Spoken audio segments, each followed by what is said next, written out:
la mayor parte de los conflictos que las personas tenemos y que son responsables de muchos de los problemas de salud que hoy en día padecemos, pues la causa número uno es la pobre comunicación entre las personas. Todos sabemos lo fácil que es que ante ciertas circunstancias, ciertas situaciones surja el conflicto y surjan los malentendidos, los supuestos y las interpretaciones que al final van engordando, van haciendo como una bola de nieve y consiguen que dos personas no se hablen o incluso entren en franca violencia. Cuando nosotros somos capaces de conectar con los sentimientos y las necesidades de una persona, es decir, creamos un espacio de escucha, algo sorprendente ocurre. El problema de las emociones, o el problema que pueden generar las emociones, es cuando se estancan. La emoción tiene que fluir de una manera adecuada. Es decir, incluso cuando una persona siente frustración o siente ira, esa frustración, esa ira hay que manifestarla, pero sin generar violencia, ni hacia uno ni hacia los demás. Por ejemplo, a alguien le pueden haber hecho una faena muy clara desde el punto de vista objetivo. Entonces hay una forma de comunicarse que se llama asertividad, con la cual tú hablas con firmeza pero sin dureza. Es decir, tu forma de hablar es una forma potente pero no es agresiva. Tanto la frustración como la alegría, si se suprimen, pueden generar hasta enfermedades. Una persona que sea alegre, que le guste pues transmitir su ilusión por las cosas, que viva en un entorno que sea muy punitivo, que castigue la expresión de la alegría porque parece que está fuera de tono, fuera de lugar, y esa persona secuestra su alegría, sucede lo que llamaba Gustav Jung la sombra blanca. Esa alegría, precisamente por estar estancada, empieza a generar problemas. Entonces las emociones han de fluir. Lo que pasa es que han de fluir de una manera creativa. Por eso es tan importante conectar con los sentimientos y con las necesidades de las otras personas y abrir sencillamente un espacio de escucha. La felicidad no es un lugar al que uno va, sino un estado mental en el que una persona se encuentra. Y hay personas que están muy enfermas, personas que tienen, grandes lesiones y no obstante tienen una capacidad para transmitir alegría e ilusión que personas a lo mejor más sanas no transmiten lo mismo. Hay personas que lo pasan muy mal económicamente y sin embargo transmiten una alegría, una ilusión que personas que a lo mejor están sobradas económicamente para nada lo transmiten. Es decir, el concepto de la felicidad es sencillamente el concepto de la humanidad. La felicidad, encontrar la felicidad es el gran sueño del ser humano. Y lo que es importante es entender que la felicidad es algo no que colma los sentidos. Desde luego una buena comida, una buena música colma los sentidos.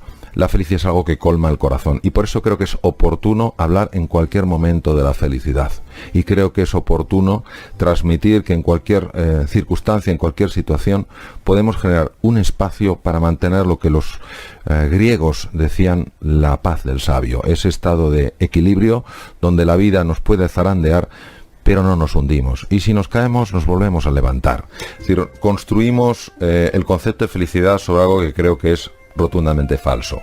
La felicidad no tiene esa relación que pretendemos que tenga con el tener, sino con la relación de la felicidad es con el ser. Y por eso muchas veces los criterios de, entre comillas, de felicidad que establecemos, luego no son verdaderamente ni criterios de gozo interior, ni son criterios de serenidad, ni son criterios de alegría, ni de ilusión. Y por tanto, pienso que hay que matizar mucho el lenguaje y cuando hablemos de bienestar subjetivo, pues muy bien, el éxito está muy bien, es un bienestar subjetivo y es siempre agradable. Cuando hablemos de la felicidad, tenemos que hablar de algo diferente. Yo creo que la tristeza es parte de nuestra vida y si, yo qué sé, un ser querido sufre o le pasa cualquier cosa, es absolutamente humano sentir tristeza. Lo que creo que es un profundo error es vivir en la tristeza. Una cosa es una emoción y otra es un estado de ánimo. Las emociones las tenemos, en los estados de ánimo vivimos. Vivir en la tristeza es muy negativo para la persona, es muy negativo para la salud y por eso pienso que hay que salir de aquí.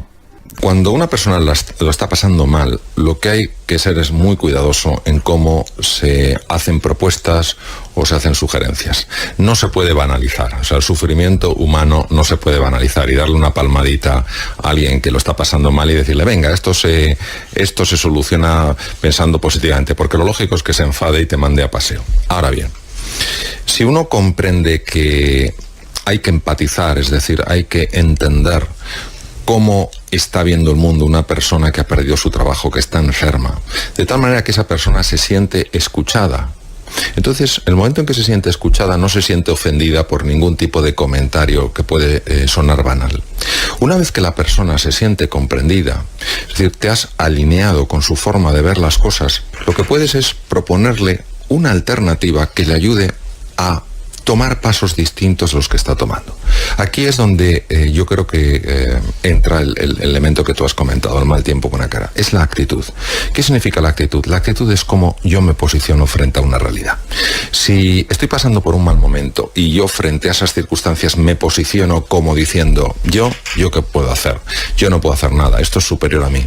Esa actitud lo que me hace es ir por la vida lleno de frustración, puede tal vez de resentimiento, lleno de desesperanza. Y lo que está claro es que desde el resentimiento, desde la frustración, desde la desesperanza, aunque sean muy lógicos, no se consiguen resultados. Al fin y al cabo, y esto es algo que todos lo podemos experimentar, de alguna manera somos como imanes. La persona que muestra ilusión, la persona que muestra confianza, a pesar de la dificultad, a pesar de la adversidad, tiene un poder de atracción verdaderamente notable.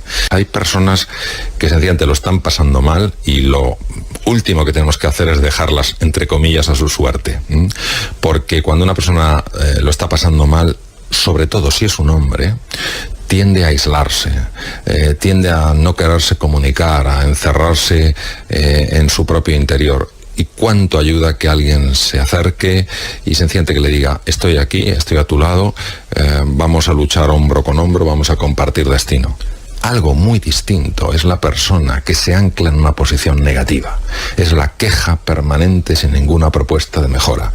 El cerebro, cuando se encuentra frente a algo que percibe como un peligro, pone en marcha los mecanismos del miedo.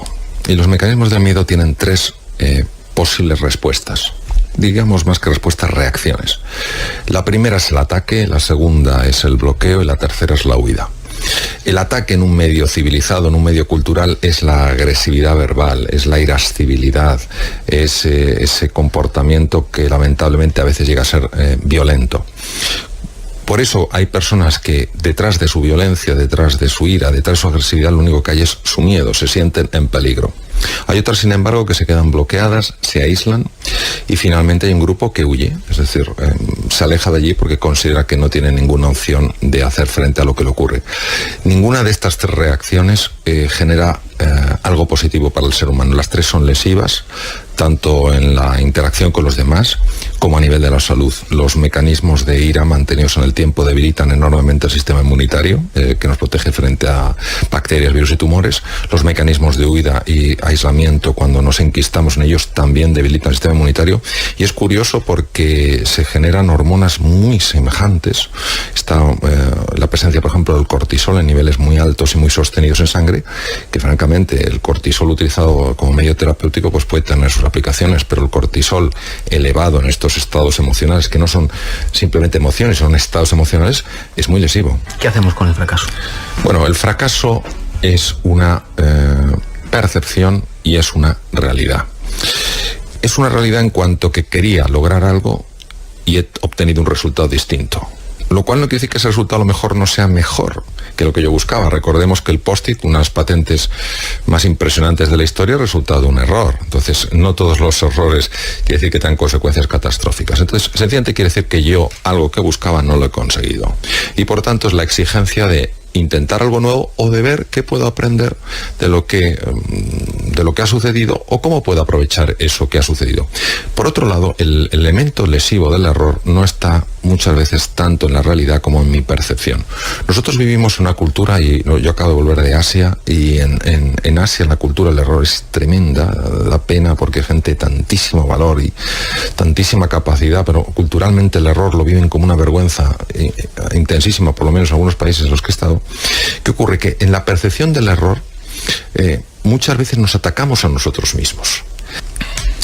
Si nosotros entendemos con un poco de amplitud lo que es el ser humano, quién es el ser humano, nos daremos cuenta que los procesos mentales muy ligados a la productividad, toma de decisiones, eficiencia, creatividad, capacidad de análisis, etcétera, etcétera, tienen una conexión muy intensa con el mundo emocional. Una persona que se sienta orgullosa de su trabajo, que se sienta querida, que se sienta valorada, que sienta que forma parte de un proyecto que marca una diferencia, de manera natural, porque es que somos así, antropológicamente somos así, va a ser mucho más eficiente. Lo que no podemos es vernos unos a otros como máquinas de producción. Por eso los líderes de verdad, no los que se llaman líderes, los líderes de verdad no son los que dicen y los que ordenan, son los que inspiran. Ahora bien, dicho esto, no cabe duda que cuando tenemos que hacer frente a situaciones muy complejas como la actual, tenemos que ser muy firmes con nosotros mismos y tenemos que ser muy disciplinados. La disciplina es lo que nos permite ser libres. Hay gente que se rebela contra la disciplina. Hay disciplinas que ahogan, hay disciplinas que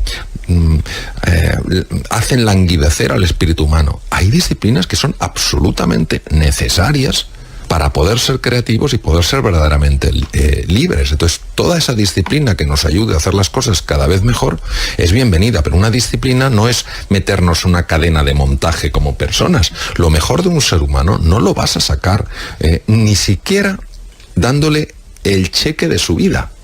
Lo mejor de un ser humano solo te lo da la persona porque libremente lo elige. ¿Cuándo lo va a elegir? Cuando se sienta parte de algo que en su mundo merece la pena.